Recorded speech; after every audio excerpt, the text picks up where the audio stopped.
sọ̀yà o.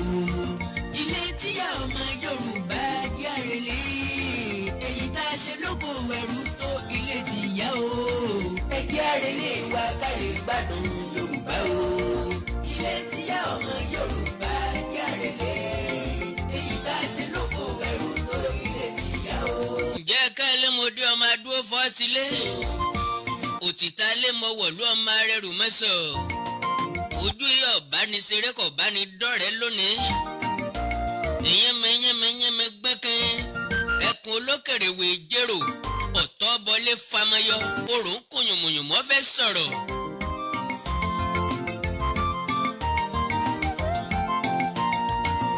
Àkàndá máa sálọ kí n tó jà màmá pàrọwà màmá sálọ síwájú ìjà sọ́wọ́ gangan ní síwájú ijó àlọ́ ní síwájú ìjà orin ní síwájú ọ̀tẹ̀ ọ̀tẹ̀ ní sànmílẹ̀ fógun ẹmu ẹ kì í ṣe bíi tẹran kì í ṣẹran bí òré ẹmu ẹ nà kì í ṣe bíi tó ń ṣe ọlọ́run ọ̀nìlẹ̀mí Àkàndá ló rọ̀rọ̀ lẹ́nu bíi tẹ́jọ́ ojú a máa tì mí kí n tó gé nǹkan jẹ bọ̀tì kí n bá gé nǹkan jẹ ojú a tún máa tì mí láti pọ̀ ọ́ lẹ̀ padà. Tiwa ẹjẹ́ àrèlé o. Èyí tájà fi bọ́mọ rẹ̀ ṣeré ní fi gé jẹ. Ẹjẹ́ àrèlé wa kárí gbà. Ọ̀rẹ́ ẹni lónìí ó lè padà dolórí ọ̀tá ẹni lọ́la. Gẹ́gẹ́ bẹ́ẹ̀ náà lọ̀tá ẹni lónìí ó ṣeéṣe kó yí padà kó dolórí ọ̀rẹ́ ẹni lọ́la. Ẹni tí mo ti fi gbà kan pè ní ọmọ ìyá mi rí. Ẹni tí mo ti fi gbà kan pè ní ọ̀rẹ́ mi rí. Ẹni tí mo ti fi gbà kan pè ní olùkọ́ mi rí. Lónìí lórí ọ̀rọ̀ Yorùbá Nation á di ọ̀tá bó bá wá di lọ́la lè parí ẹ̀. Ọ̀rọ̀ tí mo fẹ́ sọ lónìí nípa Koiki Media ẹ gbọ́ mi dáadáa Koiki Media pẹ̀lú ògo Ọlọ́run tí Koiki bá fún mi lésì lórí ọ̀rọ̀ yìí màá dismantle ẹ̀ ẹgbẹẹgbẹ̀rún ẹnjìníà òdẹ̀ ní lè rí tó padà. Èyí tá a ṣe lóko ẹrú tó lóbi lè ti yá o. Àìlọ́rùn ọ̀pọ̀lọ́ kìí ṣe tàìrí nǹkan jẹ bàbá dákẹ́ tá a sọ̀rọ̀ kìí ṣe pààrí nǹkan tí ń ṣẹlẹ̀ èmi Àkàndá dákẹ́ kọ́ má bàa bàjẹ́ látọwọ́ mi ni ṣùgbọ́n mo wá rí i pé tá a bá ní adákẹ́ ta rẹ ní báni dákẹ́ ni bá a bá ní apanumọ́ kíní yíyọ́ padà wá gbẹ̀yìn ọ̀ǹtí wa.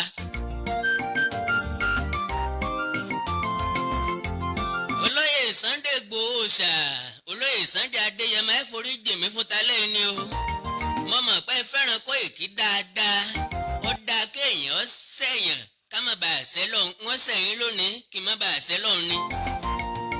Ẹ jẹ́ síwápọ̀ ìfẹ́ ìdòdò ọ̀tẹ̀. Ẹnu tí ń ko Koiki ti pẹ́ tẹ̀mí Àkàndá ọ̀sọ̀rọ̀ ṣùgbọ́n tí mo mọ̀ nípa rẹ̀. Ṣé bẹ́ẹ̀ gbọ́ngbà tí mo àtáàkì mọ̀rìn lórí ọ̀rọ̀ Koiki náà ni. Bọ́ká bá ń lọ tàbí sẹ́mi ń dáná tá. Àtáàkì tí mo fún mọ̀rìn nígbà yẹn kì í ṣe pé bóyá mọ̀rìn ò ní fàtì lọ́wọ́ pẹ̀lú nǹkan tó ń sọ ṣùgbọ́n mi ò fẹ́ kí Koiki ó kó ẹrẹ̀ yí olóyè Sunday Igboho lára ló jẹ́ kí n máa gbìyànjú kọ́mọbìnrin yẹn ọmọ fi sọ̀rọ̀. Ló máa dúró ẹ jẹ́ ká múra wa lọ́mọ ìyá dòdò. Henceforth láti òní lọ èmi Àkàndá ń sọ mò ń sọ olóyè Sunday Igboho kọ́ lọ sọ o gbogbo agitators ń bẹ ńlẹ̀ Yorùbá ńlá ń sọ wípé Koiki kì í ṣe agbẹnusọ fọlóyè Sunday Igboho mọ́ láti wákàtí ọ̀wọ́ ìlọ. Ẹjẹ́ àrèlé. Tó bá tún sọ̀rọ̀ lọ́la tó bá sọ wípé òun gbẹnu olóyè Sunday Igboho sọ̀rọ̀ èmi Àkàndá àtáàkì ẹ̀ àwọn èèyàn tí ó dẹ̀ àtáàkì ẹ̀ yọ̀pọ̀ jágbára rẹ̀ lọ. Wákàlẹ̀ gbádùn Yorùbá o. Ìdí ni pé tá a bá ń bẹ̀rù alájákájọ́ mọ́ ṣe bóun là ń bẹ̀rù àpọ́nlé àti ọ̀wọ̀ tá à ń fún Koiki kò dìsáàfù ẹ̀ ṣùgbọ́n torí olóyè Sunday Igboho la ṣe fún ọ lápọ́nlé tó o bá ti wá gungire kọjá ewé o ti gbẹ́bọ̀ rẹ kọjá oríta o gbé sàrà kọjá mọ́sálásí o sì gbé ìpèsè kọjá ṣọ́ọ̀ṣì. Ọmọ Yorùbá jàrèlé èyí tá a ṣe lóko ẹrú tó lóbi lè ti. Kíni Ọláyọmí Koiki ṣe díẹ̀ kínkínní ni wọ́n sọ ń bẹ̀rẹ̀ ṣùgbọ́n tó bá jáde tó bá fèsì sí ọ̀rọ̀ yìí màá dismantle ẹ̀ bí mo yẹ sọ ẹgbẹẹgbẹ̀rún ẹnjìníà n ò ní lè rí tó padà.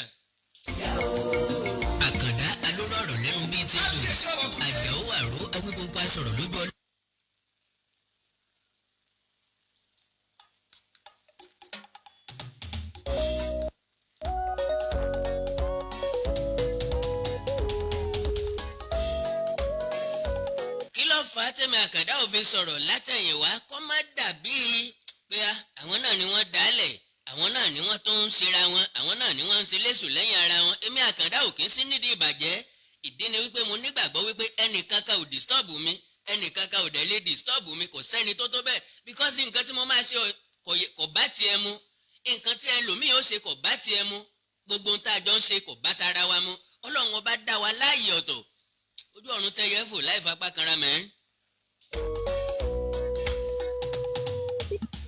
ṣùgbọ́n tẹ́nìkan bá ti ń lérò wípé àfẹ́mí nǹkan tèmi nìkan náà ni ọ̀rọ̀ tèmi nìkan náà ló gbọ́dọ̀ múlẹ̀ á sọ fún wípé bí ilá bá ga ju onírè lọ á tẹ̀ka.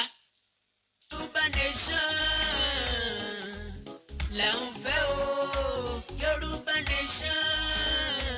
ẹ jẹ́ kí n ti bí bẹ̀rẹ̀ tẹ́ bá wo dáadáa látìgbà tí Kóìkí ti di agbẹnusọ fólóyè Sunday Igboho lóríṣiríṣi ìjàngbọ̀n tí ń rọ̀ sólóyè Sunday Igboho lọ́rùn. orílẹ̀-èdè wa.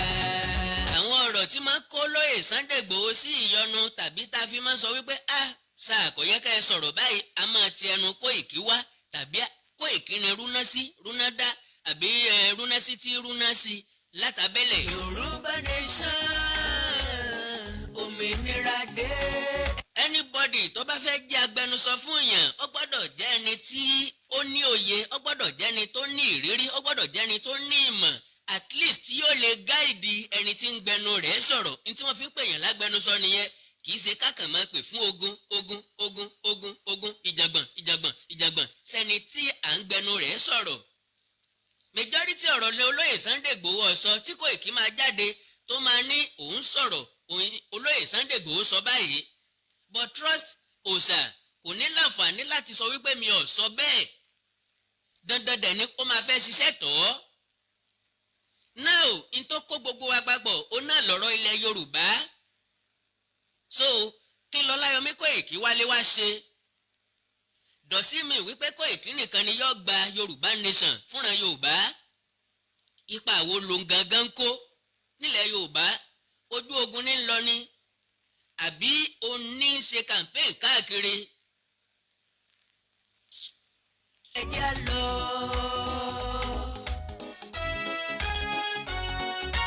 Yorùbá nation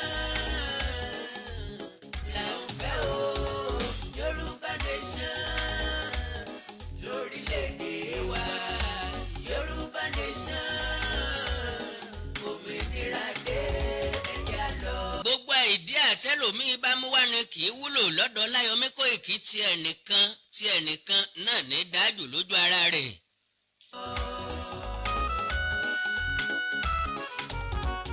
gbogbo ọmọ Yorùbá ẹ jẹ́ ká sowọ́pọ̀ ká fìmọ̀ ṣọ̀kan ká lè wọlé wá sàn ilẹ̀ tá jogún kó má di tàlejò. náà ẹ jẹ́ kí n máa sọ fún gbogbo ọmọ Yorùbá bóyá nílẹ̀ yìí lẹ wà ní àbí lókè òkun èmi ò sọ wípé kẹ́ mọ́ bá Kóìkí dòwò pọ̀ ṣùgbọ́n mo ń fi gbogbo ẹnu sọ fún yín wípé owó tẹ́ ẹ bá ń dá fún Kóìkí ẹ kàn fi ràn án lọ́wọ́ ni kì í ṣe lórí ọ̀rọ̀ Yorùbá nation because ẹ̀kọ́ ń wọlé ewé ń jáde a sì lára bàbá ọ̀yá ọlágbára díẹ̀. Yorùbá nation là ń fẹ́ o Yorùbá nation lórílẹ̀-èdè wa. mo wí lẹ́ẹ̀kan mo ní màá ṣe ọ̀rọ̀ kù sínú díẹ̀ kínkínní ni màá sọ níbẹ̀ lónìí màá kàn jẹ́ kẹ́ ẹ rí àpẹẹrẹ ìdí tí mo fi ń bọ́ ẹ̀ àpẹẹrẹ ìdí tínú fi ń bí mi àpẹẹrẹ ìdí tí mo fi ń yọrù lórí àpẹẹrẹ ìdí tí mo fi sọ wípé Ọláyọmí Kóìkí kì í ṣe agbẹnusọ fólóyè Sunday Igboho from now to eternity because number one ẹnìkan kan ò yàn lágbẹnusọ òun ló dìde bọ́ wájú tó lòun ọgbẹnusọ àdẹ̀wò wípé ẹ̀wẹ́ ó dáa olóyè Sunday Igboho ọmọ Yorùbá ni kì í sọ Gẹ̀ẹ́sì adẹ̀ nígbàgbọ́ wípé majority àwọn oníròyìn tí yóò wá ṣe ìfọ̀rọ̀wánilẹ́nuwò pẹ̀lú wọn Gẹ̀ẹ́sì ni wọ́n sọ wẹ́ẹ́ tẹ́nìkan bá ń bẹ lẹ́gbẹ̀ẹ́ wọn tí ń bá wọn dáhùn tí ń bá wọn sọ̀rọ̀ kò sí nǹkan tó burú ń bẹ̀ ní tí gbogbo wa fi gbà wípé Ọláyọmí Kóìkí ní kọ́mọ gbẹnusọ fólóyè Sunday Igboho nìyẹn. kì í ṣe wípé a sọ wípé Kọ́láyọmí Kóìkí ó wá jẹ gàba lé gbogbo wa lórí. kì í ṣe pé a ní kó wá jẹ gàba lórí gbogbo nǹkan tí bá ń lọ nílẹ̀ Yorùbá. náà ò ẹ jẹ́ ká ti bímú gbogbo pósítà, gbogbo handbill, gbogbo t-shirt tí wọ́n ṣe tẹ́yìn tẹ́ jọmọ Yorùbá tẹ́ nífẹ̀ẹ́ ran baba ńlá yín, tẹ́ nífẹ̀ẹ́ ilẹ̀ yín, tẹ́ fowó sọwọ́ sí Kóìkí. Could you believe pé Ọláyọmí Kóìkí máa tẹ̀ ẹ́ yóò sì tún fi sponsored by Kóìkí Media as if bí ẹni pé owó ara rẹ̀ ló fi tẹ̀ ẹ́. ọ̀pọ̀lọpọ̀ àwọn agitators ni wọ́n ti jáde sẹ́yìn nípa rẹ̀. tèmi Àkàndá fúnra lára mi tí mò ń gbìyànjú láti panẹ́ ẹ má sọ jáde, ẹ gbàgbé ẹ má béèrè àkáǹtì lọ́wọ́ ẹ̀ kó má bàa dé àkókò tó dé yìí ni. now lọ́jọ́ Saturday tá a lọ sí Èkìtì fún rálì, nǹkan kan ṣẹlẹ̀ tí ẹ̀yin ọmọ Yorùbá ti ń bẹ nílé tàbí tẹ́ wà lókè òkun tẹ́ láǹfààní àti mọ̀ possibility ń bẹ káwọn èèyàn kankan má sọ̀rọ̀ nípa rẹ̀. àkọ́kọ́ ni pé mọ́tò wa kan ní jàǹbá lójú ọ̀nà, ọwọ́ gbó, ọfẹ̀gbẹ́ lélẹ̀, mọ́tò yẹn bàjẹ́ débi wípé a ń láti páàkì ẹ̀ síbì kan. tí wọ́n bá ẹ̀sẹ̀ lọ sí díẹ̀ lónìí kò ṣeé gbérìn mọ́. wọ́n wọ débẹ̀, wọ́n páàkì ẹ̀ sínú ọgbà ilé mẹkáníìkì. àkọ́kọ́ nìyẹn. ẹlẹ́ẹ̀kejì ó ní wípé àwọn mọ́tò tí ń takú lójú ọ̀nà wọ́n tó bíi méjì mẹ́ta. now àwọn bíi tí ìṣẹ̀lẹ̀ ti ń ṣẹlẹ̀ ta nílò láti mobilize àwọn èèyàn lọ, wọn ò wá rí mọ́tò gbé lọ. ọ̀dà ṣe bí àwọn kan ń ṣèrànwọ́ pé ká lè gẹ̀ẹ́tì àwọn ọkọ̀ kan káwọn èèyàn láǹfààní àti máa mobilize ara wọn. ó di kọ̀, ó di wò mí ń wọlẹ̀. ẹ má wulẹ̀ dúró de kólóyè Sunday Igboho jáde láti wá sọ wípé Kóìkí ò kí ń ṣe agbẹnusọ fóun mọ́. àyàfi tó bá jẹ́ Kóìkí nìkan ni yóò máa agitate fún Yorùbá Nation ló fi tó máa jáde lọ́la wípé òun ni agbẹnusọ fólóyè Sunday Igboho. kólóyè Sunday Igboho wá jáde síta kó wá confam ẹ̀ pé Kóìkí Media, Kóìkí nìkan ni yóò máa ní agbẹnusọ fún òun. ìjọ náà ni yóò kó Kóìkí nìkan tí ó máa sọ̀rọ̀ nípa Yorùbá Nation. because àwa tí à ń agitate nílé, èmi nìkan kọ́ o, majority wa tàbí kí n sọ pé gbogbo wa ẹ̀ ń lò wá nílò ọ̀bùn. bóyá ẹ ṣe níṣe ará òkè òkun wípé àwọn tí ń bẹ ń lé wọ́n gọ̀, báwọn tí ń bẹ ń lé wọn ò ní làákàyè, báwọn tí ń bẹ ń lé ojú wọn ò tó nǹkan. no, ojú wa tó.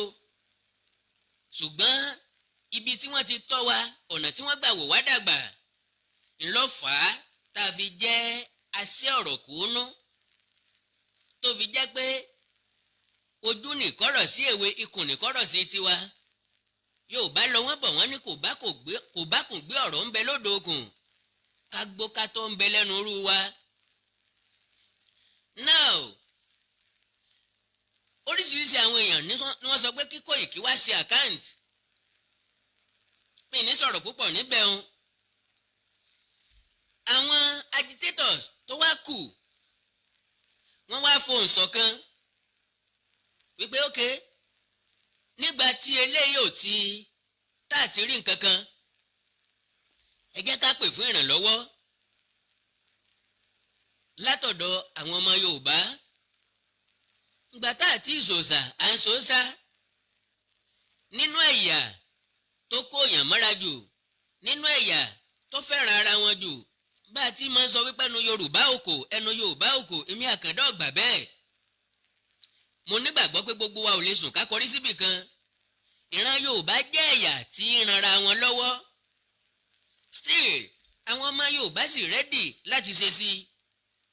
kì í ṣe pé wọ́n ní o, kì í ṣe pé ọ̀sán sílẹ̀, ṣùgbọ́n nínú àìní wọn wọ́n ní lọ́kàn láti dìde fún òmìnira ìran wọn, fún òmìnira ilẹ̀ Yorùbá, fún òmìnira àwọn èèyàn wọn because gbogbo ẹni tí ń bẹ ń lókè òkun ló ní èèyàn ìyá àti bàbá wọn ń bẹ ń lé àbúrò àtẹ̀gbọ́n wọn ń bẹ ń lé ẹbí wọn ń bẹ ń lé èyí tí ò ní ìyá tí ò ní bàbá mọ́ ó ṣeé ṣe kọ́mọ wọn wà ń lé tàbí kẹ́bí wọn wà ń lé àwọn ọ̀rẹ́ wọn wà ń lé wọn ò fẹ́ kíbi kankan ṣẹlẹ̀ sí wọn èyí tí ò wá lẹ́nì kankan lé ó ń bẹ lẹ́mìí wọn láti padà wálé ńjọ́ kan. àwọn agitators wọ̀nyí wọ́n wá jáde wọ́n fi ojú òpó síta táwọn èèyàn ti lè kún wa lọ́wọ́ Ọláyọmí Kóìkí dẹ̀ jáde láti takò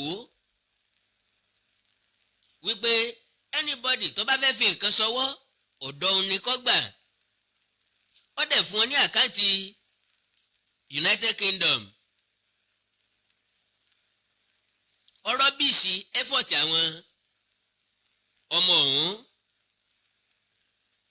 Meanwhile ipa tí àwọn agitators wọ̀nyí ń kó gbogbo rally tí wọ́n organize yìí tìpínlẹ̀ Ọ̀ṣun ni tìpínlẹ̀ Ondo ni tìpínlẹ̀ Èkìtì ni àwọn agitators wọ̀nyí ló organize ẹ̀ bó ṣe dùn bó ṣe lárinrin bẹ́ẹ̀rọ ṣe pọ̀ tó àwọn guys yìí ló mobilize èèyàn káwá rọ́bìṣì effort wọn ó jẹ́ nǹkan tó bá èèyàn lọ́kàn jẹ́ tó bí èèyàn nú jù kọ́kọ́ nìyẹn ẹlẹ́ẹ̀kejì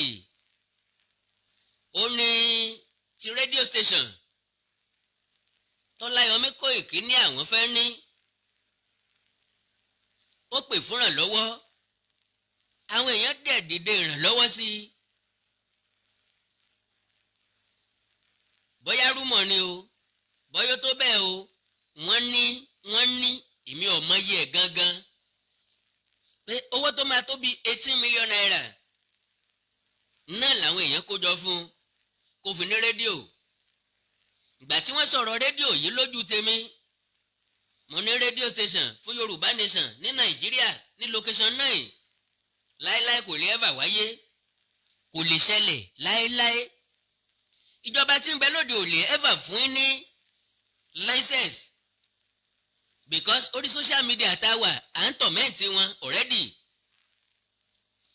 now wọ́n á tún wá fún wa ní license rédíò láti tó tọ̀mẹ́ǹtì wọn sí that is ẹyọkan ẹlẹ́ẹ̀kejì ó ní wípé kò sí rédíò tẹ́ ẹ fẹ́ ní nílẹ̀ Yorùbá tó máa kọ́fà Èkó tí yóò kọ́fà Ògùn tí yóò kọ́fà Ọ̀yọ́ tí yóò kọ́fà Èkìtì tí yóò kọ́fà Oǹdó tí yóò kọ́fà Ọ̀ṣun Kwara rédíò tẹ́ bá dálẹ̀ lẹ́kọ̀ọ́ ará Èkó nìkan ni yóò máa gbọ́ ó lè fẹ́ wọ ìpínlẹ̀ Ògùn yóò fẹ́ wọ bẹ̀ni o ó lè fẹ́ wọ ìpínlẹ̀ Ọ̀yọ́ yóò fẹ́ wọ bẹ̀ni ìdí ni pé frequency tí ń bẹ lẹ́kọ̀ọ́ ń bẹ ń Bàdàn frequency tí ń bẹ lọ́yọ́ state ó ń bẹ lọ́ṣun state frequency tí ń bẹ lọ́ṣun state ẹ tún lè bá pàdé ń Kwara that is tẹ́ bá ń gbọ́ frequency kan lọ láti ìpínlẹ̀ Ọ̀ṣun nísìnyí tẹ́ bá ti súnmọ́ Kwara yóò mọ̀ fẹ́ kú ìmí yóò mọ̀ fẹ́ wọlé èmi gẹ́gẹ́ bí ẹnìkan advice ńgbà yẹn pé kò lè wọ́ọ̀kì ṣùgbọ́n gẹ́gẹ́ bí asẹ́ yìí tí ó ṣe kùnú Kóìkí sì tẹnu mọ́ báwọn fẹ́ ní radio station báwo lẹ ṣe fẹ́ ṣe ó ló máa ní device táwọn èèyàn ó fi máa gbọ́ yóò dàbí walking talkie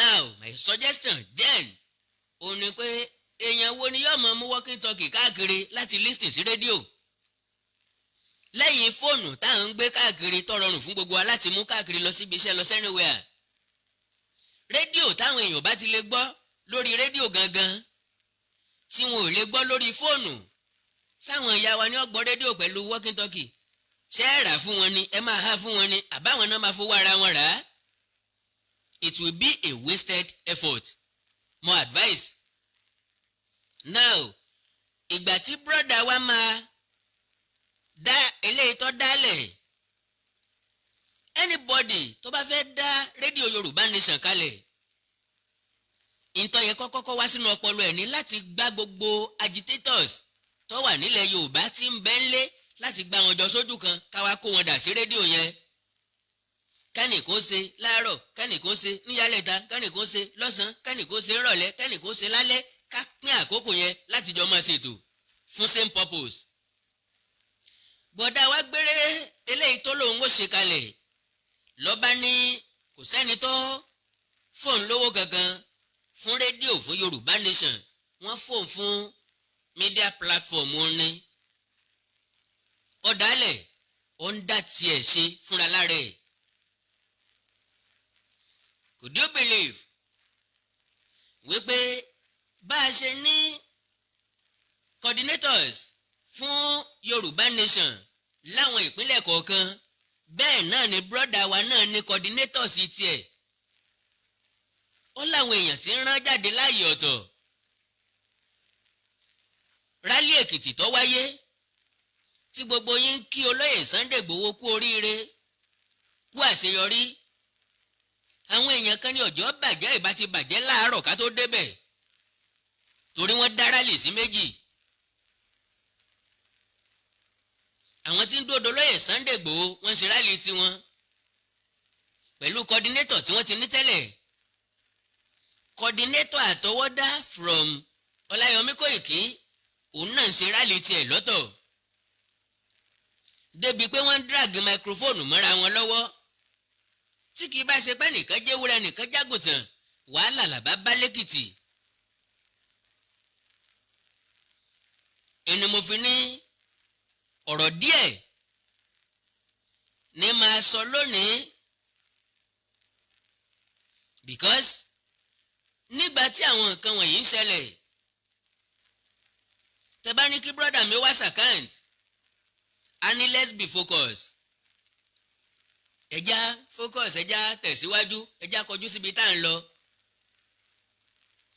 Anybody tó bá fẹ́ ṣèjọba àkóyawọ́ dandan ni kíru ẹni bẹ́ẹ̀ ó ní àkóyawọ́ kọ́nà tán fáwọn tó bá kù. Ẹni tí bá ń dá nǹkan ṣe àsolà pẹ̀lú wọn ọ̀fẹ́ kárí èèyàn kankan along and you can't do it alone. Ọ̀pọ̀ lẹ́sùn fi yagi lóko là á pariwo lójoojúmọ́. Ẹnìkan kì í jẹ́ àwádé ọ̀pọ̀ èèyàn ní jẹ́jàn mọ́. Akíkanjú kan ò lè dógun sẹ́bí ọ̀básá látìlẹ́yìn fún. You can't just be doing it for the sake pé mo fẹ́ gboríyìn wọn kì í gboríyìn lórí nǹkan ìlú. Kálukú máa kópa tiẹ̀ á dẹ̀ appreciate ipa kéékèèké tí kálukú wa bá kó. Ipa tí kálukú wa bá kó lọ́tọ̀ọ̀tọ̀ ni yóò sarajọ ni yóò wá padà dódidi. Agbáríjọpọ̀ gbogbo agitators tí ń bẹ ńlẹ̀ Yorùbá làwa fẹnu kò pé henceforth Ọláyọmí Kóìkí kò gbọdọ̀ gbẹnusọ fólóyè Sunday Igboho mọ́. Gbogbo ìgbà tó bá sọ̀rọ̀ láyà àwọn tó jẹ́ bí olóyè Sunday Igboho gan máa ń já.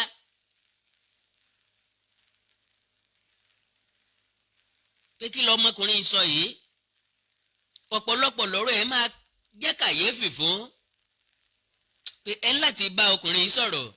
Gbólóhùn tí mo máa ń sọ ni wípé ẹ lè bá ẹni tó bá jẹ́ ọ̀gá ara rẹ̀ sọ̀rọ̀. A dẹ̀ tún lè bá sọ̀rọ̀, a lè gbáyànjú ni a lè pàṣẹ fún un torí pé nǹkan tá à ń ṣe kò sọ́gà kò sọ́mọṣẹ́. Ìfẹ́ ìlú ni gbogbo wa ní, ìfẹ́ ilẹ̀ Yorùbá ń gbogbo wa ní, ìfẹ́ orílẹ̀-èdè ń gbogbo wa ní.